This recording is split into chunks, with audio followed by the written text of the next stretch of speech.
bangun paling telat itu jam berapa? Nabi SAW membatasi umat ini setelat-telatnya bangun bagi seorang mukmin itu jam berapa? Siapa yang tahu? Jawabannya di adzan pertama. Itu seorang mukmin setelat-telatnya bangun itu dalam Islam itu di adzan pertama salat subuh. Dari mana kita tahu bahwa seorang muslim, kata Nabi SAW, setelat-telatnya bangun itu di adzan pertama? Karena ada hadis yang mengatakan, apabila terdengar adzan pertama, adzan Bilal, dan adzan kedua, adzan Abdullah ibn Ubi Maktum, maka liyastarih qaimuhu wa yuqidu naimuhu. Hendaklah yang sholat malam istirahat, yang tidur bangun. Berarti seorang muslim itu setelah telatnya bangun itu harusnya di adzan pertama. Dan jarak adzan pertama ke adzan kedua di adzan subuh itu seperti orang membaca 50 ayat Al-Quran. Ya, sekitar 15 sampai 20 menit. Itu jarak adzan pertama ke adzan kedua. Itu paling telat. Tapi di zaman sekarang setelah telatnya bangun jam berapa? Subhanallah, ayam sudah bangun loh, kita belum bangun. Adzan sudah tidur, kita pula melek tengah malam. Bahasanya Rasul sudah tidur, kita masih bangun. Rasul sudah bangun, kita pula tidur, gitu maksudnya. Maknanya begini ikhwan, antum kalau bertanya, jangan menanyakan jam berapa kamu tidur, jam berapa kamu bangun, tapi pertanyaannya jam berapa kamu tidur. Karena pertanyaan yang kedua menentukan pertanyaan yang pertama. Orang kalau tidurnya cepat, pasti bangunnya cepat kan itu ya. Tapi kalau orang tidurnya lambat, pasti bangunnya lambat. Dan Nabi SAW memberikan mukjizat tidur. Bayangkan tidurnya Rasul jadi mukjizat. Rasul itu bersabda tidak suka tidur setelah maghrib dan tidak suka bergadang setelah isya. Itu Nabi. Nabi melarang jangan tidur setelah maghrib, tapi jangan bergadang setelah isya. Artinya apa? Jangan bergadang setelah isya itu supaya apa? Supaya bisa bangun malam kan gitu ya. Makanya Urwah bin Zubair itu kan keponakan Aisyah radhiyallahu anha, karena putra daripada Zubair bin Awam, dan Zubair bin Awam menikah dengan Asma bintu Abi Bakar, dan Asma saudari Aisyah radhiyallahu anha. Zubair ini bawa kawannya ke rumah Aisyah. Habis isya ngobrol, namanya anak muda, ngobrol. Aisyah datang dan mengatakan, "Ya Zubair, laisa hakadha ma fa'alun Nabi." Bukan seperti itu yang dilakukan Nabi. Nabi tidak pernah ngobrol ba'da isya. Nabi itu tidak pernah ngobrol pada isya. Kecuali ada kepentingan ya, seperti kajian ini. Kalau tidak ada kepentingan langsung tidur. Boleh diuji oleh siapapun, ikhwan. Diuji siapapun. Mau ilmu kedokteran, kesehatan, farmasi, bisa diuji. Kualitas tidur setelah isya dengan kualitas tidur selepas jam 12 malam. Bisa kita uji. Siapa yang dokter di sini? Orang yang tidur pada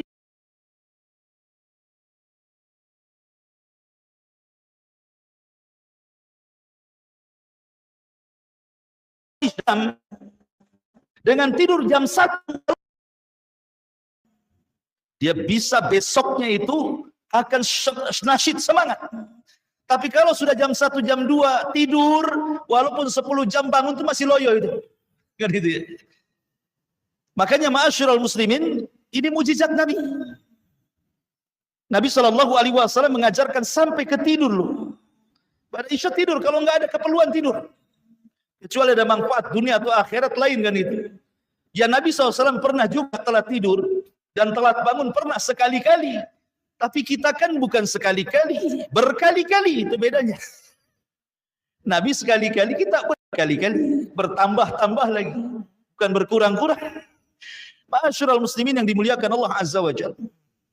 Jadi Nabi mengajarkan cara tidur. Saya tanya, tidurnya Nabi itu berapa kali? Dalam sehari? 3 kali. Rasul itu tidur 3 kali dalam sehari. Kalau kita makan yang 3 kali. Rasul tidur 3 kali. Rasul itu tidak pernah berbicara soal makan. Maksudnya makan itu kapan saja tidak dilarang. Cuman caranya Rasul jelaskan. Caranya makan kanan, baca basmalah, 3 jari, itu saja kan. Tetapi kalau tidur, Nabi SAW contohkan. Pertama, tidur ba'da isya sampai separuh malam atau 2/3 malam. Sebagaimana disebutkan dalam surah Muzammil. Bisa separuh malam kemudian bangun, ataupun 2/3 malam kemudian 1/3 malam akhir bangun. Kemudian Rasul menghabiskan qiyamul lail dan membaca Al-Quran. Kemudian ketika adzan pertama, sebelum adzan subuh, maka Rasulullah SAW istirahat. Disitulah Nabi SAW sekitar 15-20 menit, Rasul tidur lagi. Ustaz, kalau saya ingin niru Nabi, 15 menit, 20 menit sebelum subuh saya tidur, bablas lah subuh saya, katanya. Iya, tidurnya gimana caranya? Nabi itu tidur bukan kayak antum terlentang begitu. Rasul tidur ke lambung kanan. Kemudian dijadikan ininya bantal begini, miring ke lambung kanan. Karena kalau tidur miring ke lambung kanan, tidak akan khusyuk tidurnya. Pasti mudah terkejut. Sehingga akan terbangunkan dengan suara azan. Kemudian yang ketiga, Nabi SAW tidur sebelum zuhur, yang disebut dengan kailulah. Tidur kailulah itu tidak lama. Bisa 10 menit, bisa 15 menit paling lama. Tidur kailulah namanya. Dan ini keajaiban menurut ilmu kesehatan. Bahkan yang meneliti ini orang barat. Orang yang biasa tidur kailulah sebelum subuh, sebelum zuhur, walaupun hanya 10-15 menit, maka akan disehatkan jantungnya. Tidak akan mudah stroke.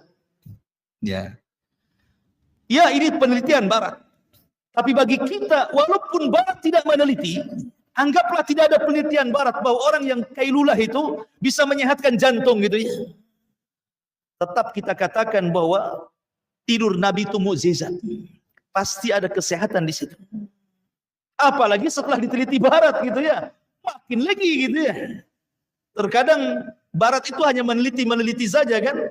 Contoh umpamanya air yang dibacakan Al-Quran, diteliti Jepang. Rupanya bisa jadi detox. Ya, dan begitu seterusnya. Intinya bahwa kalau orang ingin lembut hatinya, maka sukalah bangun tengah malam. Minimalnya jangan telat bangun. Dan dalam Islam setelat-telatnya bangun, 20 menit sebelum azan subuh. Yang keempat kata ulama, suhbatus salihin. Berkawan dengan orang saleh. Berkawan dengan orang taat beribadah. Lembut hati kita. Kalau tidak berkawan dengan mereka susah. Apalagi berkawan dengan orang jahat, keras lah kita jadinya kan itu. Maka cari orang-orang soleh, karena orang soleh itu di dunia aja manfaat, apalagi di akhirat. Kemudian yang terakhir kata para ulama seperti hadis yang saya baca tadi. Hendaklah kita memberi makan fuqara wal masakin dan mengusap kepala anak-anak yatim. Itu bisa melembutkan. Ada tambahan ziarah kubur. Ziarah kubur itu juga melembutkan hati dan ingat akhirat juga melembutkan hati. Karena begini, hati ini, ma'asyiral muslimin yang dimuliakan Allah Subhanahu wa taala, memiliki fungsi yang luar biasa. Kedudukan hati itu. Pertama, hati itu adalah raja bagi badan kita. Raja bagi badan kita. Apapun yang diperintahkan hati, badan ini ikut saja. Kalau hati memerintahkan mata mandang, maka dia memandang. Kalau hati memerintahkan dengar, maka telinga mendengar. Kalau hati memerintahkan kaki jalan, maka kaki jalan. Makanya Imam Abdul Qayyim mengatakan, al-qalbu kal malik, wal jawarihu kal junud. Hati itu seperti raja, sementara anggota badan ini adalah tentaranya. Makanya ketika kita membahas tentang ibadah puasa, lihat bagaimana Allah Subhanahu wa taala berfirman, ya ayyuhalladzina amanu kutiba alaikumusiyam kama kutiba alal ladzina min qablikum la'allakum tattaqun. Wahai orang-orang yang beriman, telah diwajibkan kepada kalian puasa sebagaimana puasa telah diwajibkan kepada umat sebelum kalian, bukan agar kalian lapar, bukan agar kalian haus, bukan agar kalian merasakan apa yang dirasakan orang-orang fakir miskin yang tidak pernah makan seperti layaknya orang puasa. Bukan itu hikmah puasa. Tapi Allah tutup dengan kata-kata la'allakum tattaqun, agar kalian bertakwa. Takwa itu di mana? At-taqwa hahuna, kata Rasul. Takwa itu di sini loh, di dada kita. Sebab kalau hati sudah takwa, semua jadi takwa. Karena dia yang menjadikan bergeraknya semua badan. Ini yang pertama, kedudukan hati itu sebagai raja. Maka kalau keras hati, berarti rajanya keras dan akan mempengaruhi anggota badannya. Kemudian yang kedua, hati itu mahallu takwa, sebagaimana yang saya sebutkan tadi. Dia tempat takwa. Baiknya anggota badan tergantung baiknya hati. Jahatnya anggota badan tergantung jahatnya hati. Kalau takwa hatinya, baik badannya.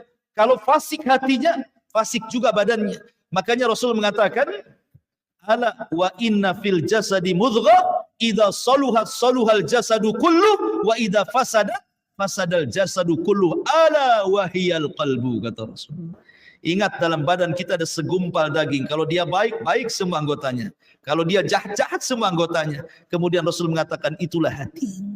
Kemudian yang ketiga, mahallu nadharil ilah. Hati ini tempat kita bisa memandang kekuasaan Allah.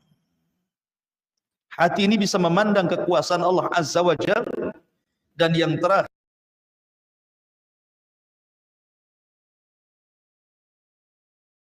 itu ditentukan dengan tingkatan hati. Karena hati yang menentukan amalan badan. Terkadang banyak orang yang diceritakan, ada manusia itu tidak banyak beramal secara badan. Mungkin sholatnya biasa, puasanya biasa, tapi amalan hatinya luar biasa. Maka Rasul mengatakan dia termasuk penduduk surga. Saya contohkan satu kisah. Di zaman Nabi SAW, ketika Rasul berkumpul seperti ini bersama para sahabatnya, kata Rasul, sebentar lagi keluar dari pintu sebelah sana rajulun min ahlil jannah. Laki-laki termasuk penduduk surga. Rupanya betul, keluar masuk dari pintu itu ada laki-laki jinjing sendal, kemudian kepalanya seolah-olah habis mandi basah. Kemudian keluar masjid. Besoknya Rasul mengatakan gitu lagi, sebentar lagi akan keluar dari pintu itu rajulun min ahlil jannah. Laki-laki termasuk penduduk surga. Rupanya dia lagi yang jalan. Sampai 3 kali dia lagi yang jalan. Jadi ada seorang sahabat ingin mengetahui kenapa Rasul sampai 3 kali menyebutkan si fulan termasuk penduduk surga. Akhirnya dia pura-pura ada masalah dengan keluarganya, kemudian izin nginap di rumah orang yang hari dia nginap, dia kecewa. Sholatnya biasa saja, baca Qur'annya biasa saja, bahkan sahabat lebih hebat lagi yang lainnya. Kenapa Rasul merekomendasikan dia termasuk penduduk surga?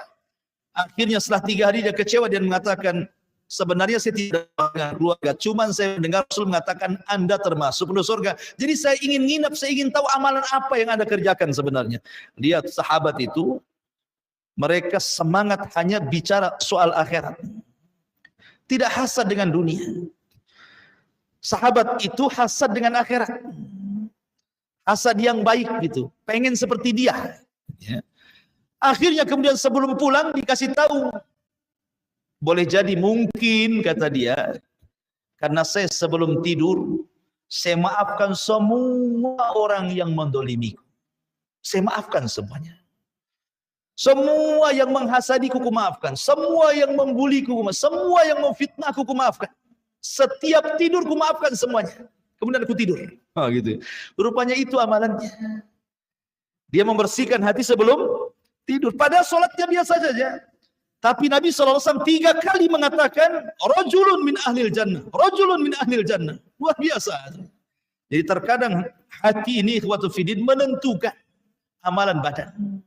Ya. Ma'asyiral muslimin yang dimuliakan Allah Subhanahu wa taala. Dan kalau kita melihat Al-Qur'an, bagaimana Allah Subhanahu wa taala bermuamalah dengan hati. Bagaimana Allah Subhanahu wa taala bermuamalah dengan hati. Yang pertama, Apabila Allah Subhanahu wa taala menghendaki seorang hamba itu kebaikan, maka Allah akan tanamkan hati yang bersih pada hatinya. Kebersihan hati. Jadi kalau Allah menghendaki kita baik, pasti Allah akan bersihkan hati kita. Bagaimana caranya?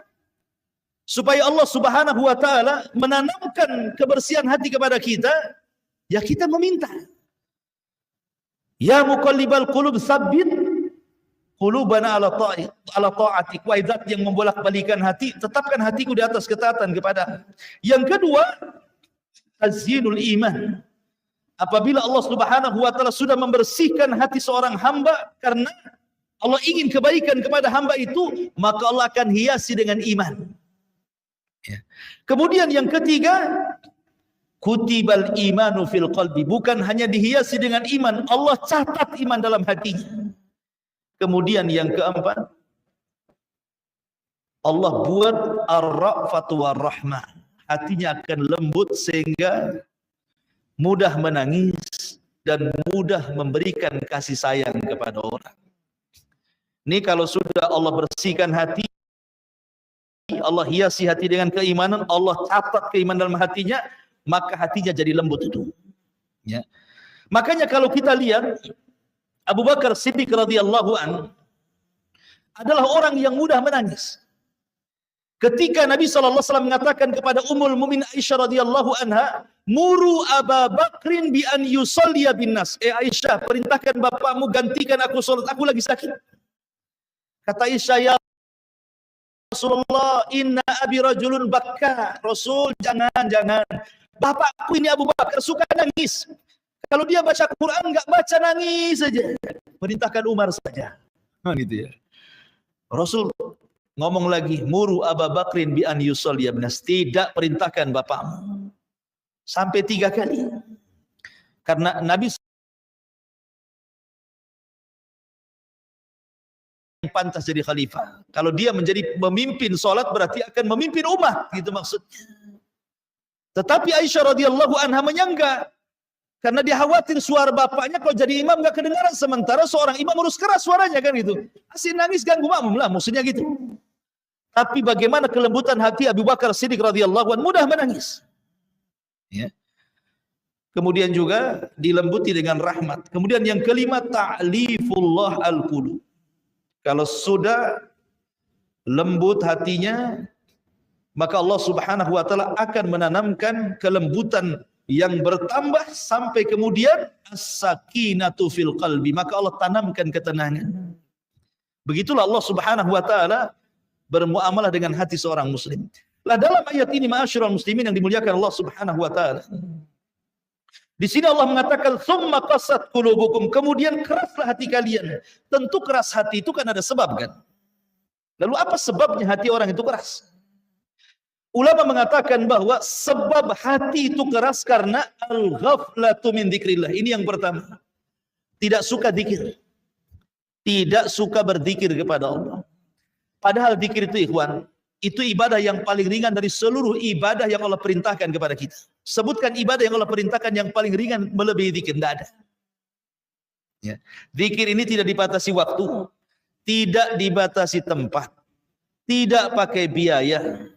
Anak kecil bisa melakukannya, anak remaja bisa melakukannya, orang dewasa bisa melakukannya, orang tua bisa melakukannya, orang sakit bisa melakukannya, orang sehat bisa melakukannya, orang kaya bisa melakukannya, orang miskin juga.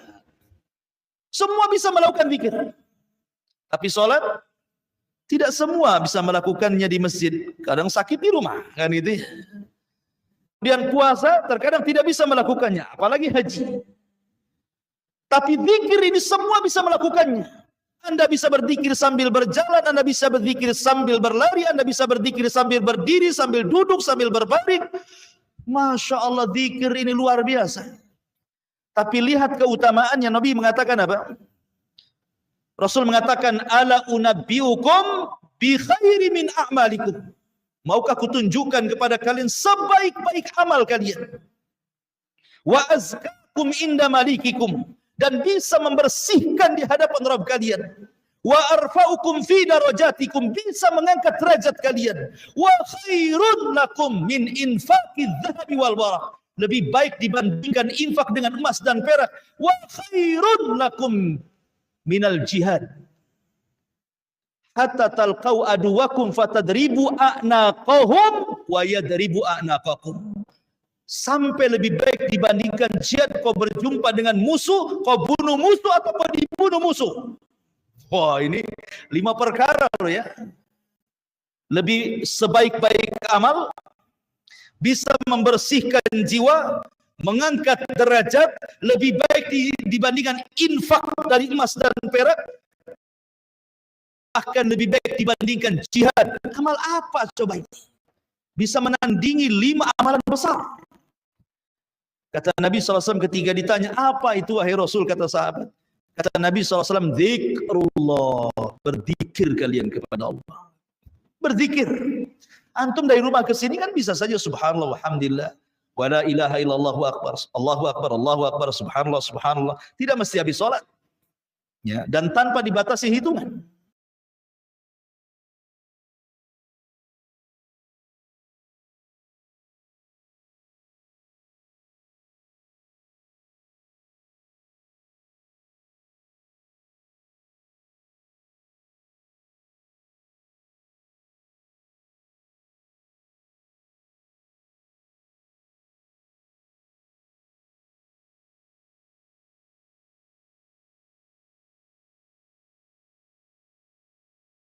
Kata para ulama, kathratuz dzunub wal ma'asi. Banyak maksiat. Banyak melakukan dosa ini bisa mengeraskan hati. Karena Allah Subhanahu wa taala mengatakan, "Wa man a'rada an dzikri fa innalahu ma'isyatan dhanka wa nahsyuruhu yaumal qiyamati a'ma." Siapa yang berpaling dari peringatan, kusuruh kalian tidak melakukannya, kularang kalian malah melakukannya. Siapa yang berpaling dari peringatan, maka kami akan sempitkan hatinya. Hatinya orang maksiat ini susah. Makanya ada seorang syekh bercerita. Ada orang itu kaya sekali. Punya perusahaan luar biasa. Kalau masalah dunia jangan ditanya. Cukup 7 turunan untuk kekayaannya. Tapi hidupnya tidak pernah tenang. Tidak tahu, pokoknya tidak tenang saja hidupnya itu. Di kantor tidak tenang, di rumah tidak tenang, banyak masalah. Padahal dari kekayaan harusnya, kalau memang itu yang dicari kebahagiaan dari kekayaan, harusnya dia bahagia. Dia tidak bahagia. Datang kepada seorang syekh menceritakan kehidupannya. Saya ini sudah cukup harta, sudah ada istri, sudah ada anak gitu. Tapi saya tidak pernah bahagia ya syekh. Kata syekh mengatakan, kamu sholat? Dia mengatakan, demi Allah, mundu isyrina sanah lam usalli. Sejak 20 tahun yang silam sampai sekarang saya tidak pernah sholat. Kata syekh, itu yang menjadikan kau tidak bahagia. Sholat kamu. Ya. Akhirnya kemudian setelah dia mengikuti fatwa syekh ini, tidak kurang 10 hari, dia sholat wajib, dia tambah dengan sholat sunnah, tiba-tiba dia datang kepada syekh, demi Allah syekh, sejak 20 tahun aku meninggalkan sholat, baru hari ini aku merasakan kesenangan hati, ketenangan hati. Kenapa? Karena meninggalkan sholat maksiat. Bahkan meninggalkan wajib itu lebih bahaya dosanya dibandingkan langsung seseorang melakukan keharaman. Jadi orang yang meninggalkan sholat lebih besar dosanya dibandingkan, karena kaidahnya tarkul wajib asyad min irtikabil muharram. Meninggalkan yang wajib lebih besar dosanya dibandingkan melakukan yang diharamkan. Karena meninggalkan wajib bisa kafir, tapi melakukan yang diharamkan belum tentu kafir. Orang meninggalkan sholat bisa kafir.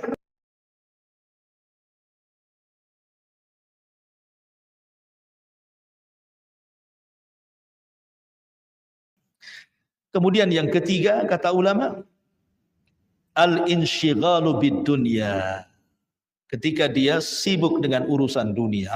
Ini keras hatinya nih. Kenapa demikian? Karena kalau orang sudah mengejar dunia itu jama'a amalan wa addad yahsabu anna malahu akhladah, kan itu. Orang kalau sudah mengejar harta enggak ada cerita puasnya.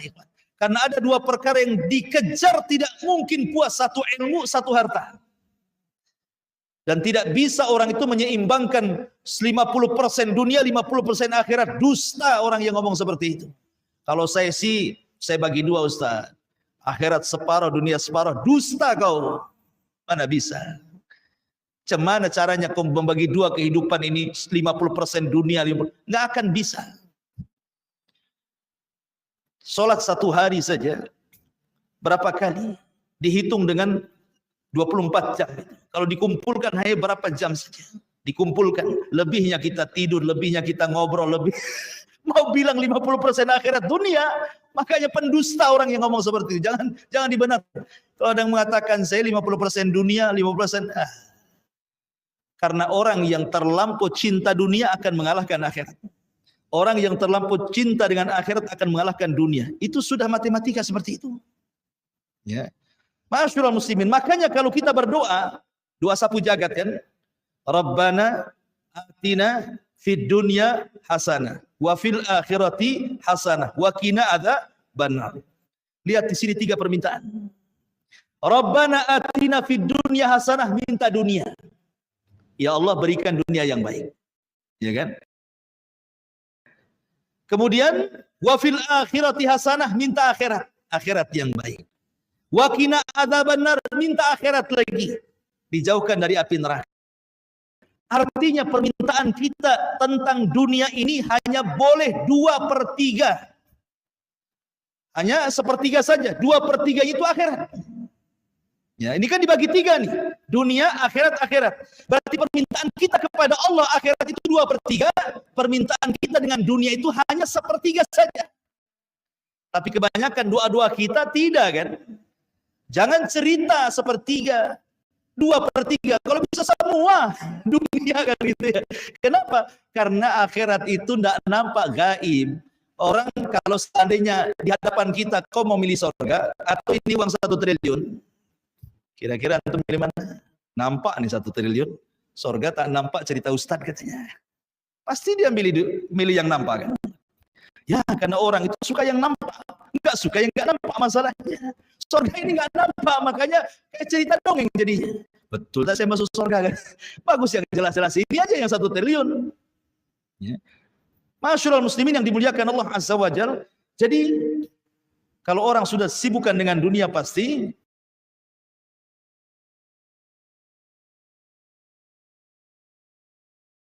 debat. Jangan terlampau ta'assub. Ta'assub itu fanatik. Fanatik itu hanya boleh 2. Kalau perorangan kepada Nabi, kalau kepada kelompok kepada sahabat. Selebihnya kita tidak boleh fanatik kepada ustadz, kepada kiai, kepada ajengan, kepada ormas ini, ormas itu, tidak boleh. Hanya 2 boleh kita fanatik. Kalau itu urusan individu, berarti Rasul. Saya fanatik dengan Nabi. Kalau itu urusan orang ramai, bukan ormas, bukan yayasan, bukan golongan, tapi sahabat Nabi. Karena kesepakatan sahabat Nabi menjadi hujah yang disebut dengan ijma' namanya. Ada Quran, ada sunnah, ada ijma'. Nah, boleh kita fanatik. Fanatik dengan siapa? Dengan Nabi. Kalau ormas dengan sahabat. Ustaz, sahabat banyak ormas enggak? Maksudnya maksud keramaian. Ya, karena di tangan mereka kebenaran.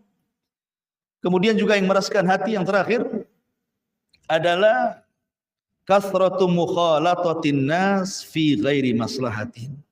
Orang terlampau banyak berkawan tapi tidak ada maslahatnya. Kita ini kalau berkawan boleh, tapi kalau nggak ada maslahat akhirat nggak usah berkawan lah. Pilih-pilih kawan itu. Mana yang menguntungkan akhirat, mana yang tidak, mana yang merugikan, mana yang menguntungkan, harus pandai kita. Karena agama kita itu digadaikan kepada agama kawannya. Dan itu bisa mengeraskan hati. Ini di antara sebab-sebab keras hati yang disebutkan para ulama. Lah di sini Allah Subhanahu wa taala menyebutkan tentang kerasnya hati Bani Israel. Bani Israel seperti itu. Masyaallah muslimin, saya gambarkan bagaimana keras hatinya Bani Israel sedikit sebelum saya tutup. Jadi Bani Israel ini saking kerasnya hati itu. Ketika Yusha ibn Nun, ketika Musa sudah meninggal, Harun sudah meninggal, maka generasi baru dipimpin Yusha ibn Nun penggantinya. Ketika itu mereka masih berada di negeri linglung, di tanah linglung, mereka nggak bisa keluar 40 tahun dari situ. Karena mereka tidak mau membebaskan Baitul Maqdis karena harus melawan orang-orang Kanani. Tapi sekarang generasi berbeda lagi. Ini generasi hebat, pejuang, pemberani. Generasi-generasi pengusung sudah nggak ada lagi. Akhirnya mereka siap perang dipimpin Yusha ibn Nun melawan orang-orang Kan'aniyun, merebut Ariha dan masuk ke Baitul Maqdis. Akhirnya betul-betul perang itu terjadi. Jihad terjadi. Ketika itu jihad dimulai daripada hari Jumat. Ketika matahari mau tenggelam, perang belum dimenangkan. Besoknya hari Sabtu, ingat hari Sabtu sakral bagi Bani Israel, tidak boleh ada perang. Maka Yusha ibn Nun berdoa kepada Allah agar matahari jangan ditenggelamkan dulu. Kemudian Yusha mengatakan kepada matahari, ya Syams, innaki ma'murah wa ana ma'mur. Kau diperintah Allah, aku juga diperintah Allah. Tolong jangan tenggelam dulu. Berhenti matahari itu. Tidak tenggelam. Ya. Dan ini mukjizatnya Nabi Yusha bisa menghentikan matahari, kata Nabi. Satu-satunya orang yang bisa menghentikan matahari karena izin Allah adalah Yusha ibn Nun. Yang dulunya adalah pembantu Nabi Musa alaihi salatu wassalam, menemani dia berjumpa dengan Khidir alaihi salatu wassalam. Ada yang mengatakan dia masih kerabatnya. Kemudian setelah Musa meninggal, Musa berwasiat kepada Yusha ibn Nun untuk meneruskan perjuangannya. Berhasil. Karena sudah menangkan, syaratnya sebagai bentuk syukur. Kita sudah puluhan tahun menunggu kemenangan ini, kata Yusha ibn. Sekarang Allah berikan nikmat yang besar. Kita sudah 40 tahun di negeri linglung. Makan susah, minum susah, panas, terik macam-macam. Sekarang sudah dibukakan nikmat itu di depan kita, Baitul Maqdis. Kita bisa makan apa saja, minum apa saja, macam-macam nikmat di situ. Syaratnya dua. Yusha ibn Nun meminta syarat sebagai bentuk imbalan syukur kalian. Pertama, sujud kalian sebagai bentuk syukur. Makanya dalam Islam ada namanya sujud syukur. Dari segi perbuatan, sujud. Yang kedua, jangan lupa mengatakan hittah. Hittah itu artinya hutta anna khatayana. Ya Allah, ampuni dosa-dosa. Cukup kau mengatakan seperti itu, satu saja mengatakan, ya Allah ampuni dosaku. Semua apa yang kalian lakukan dari perbuatan dosa Allah hapuskan. Kalian tahu. Cukup mengatakan hittah, ya Allah ampuni dosaku, maka semua dosanya akan diampuni. Kan enak itu kan.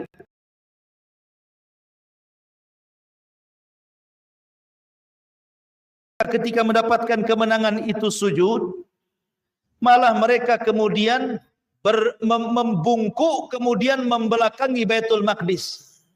Bukan jalan mundur, ke belakang.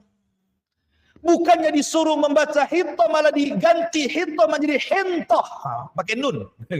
Hintah itu artinya hintah. Bur itu artinya ya basmatin gitu begitu ya. Kayak gandum. Disuruh minta ampun malah minta makan. Kan kurang ajar ya. Disuruh minta ampun malah minta makan. Itulah Bani Israel kerasnya. Padahal kurang apa loh, mereka sudah tersiksa di negeri linglung kan. Akhirnya dibebaskan, diutus Yusha ibn Nun memimpin mereka. Akhirnya Baitul Maqdis dikuasai. Hanya dua Allah minta, sujud. Makanya Nabi SAW kalau menang perang, Rasul sholat 8 rakaat. Sebagai bentuk syukur. Ya kan? Kalau menang perang langsung Rasul sholat 8 rakaat. Dan itu juga dilakukan oleh sahabatnya Amr bin As ketika menaklukkan Persia. Tetapi mereka suruh sujud aja tidak mau. Suruh membaca hito malah hinto. Suruh mengatakan ya Allah ampuni dosaku. Mana makanannya katanya. Keras hatinya Bani Israel. Makanya Allah mengatakan thumma qasat qulubukum. Bahkan kalian ini seperti batu hatinya.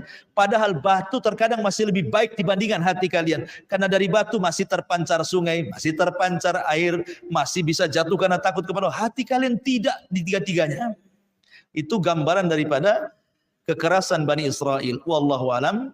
Ini yang bisa sampaikan. Taib sebelum saya tutup, silakan kalau ada yang mau bertanya.